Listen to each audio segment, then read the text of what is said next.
I'm going to put that out there, not only to heal myself, but hopefully it might inspire someone to take the effort and the initiatives to do for themselves. But I had listened to the wrong people and stuffed it for a long time, but it was a combination of Toastmasters and other life issues that came along the way that were the catalyst to what got me into speaking as a career, and been doing it now professionally for 26 plus years. Were you able to reclaim your voice at 30 to realize, hey, maybe somebody might want to listen to what I have to say after being in addiction for that length of time? Yeah, and let me give you some context where that came about. One of the things I struggled with my addiction, and I was addicted to, drugs. I had a sexual pornography addiction.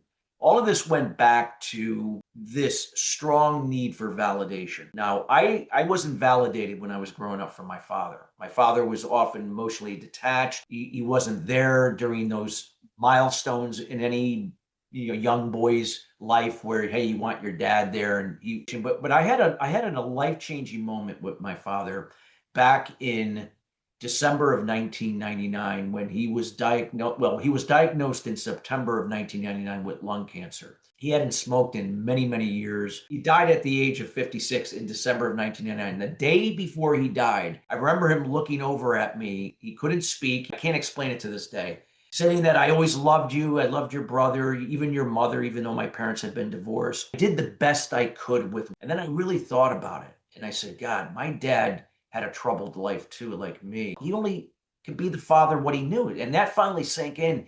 So it was the first time in my life that I realized that no matter what cards you've been dealt with, you are always responsible for what you do with it to make it better.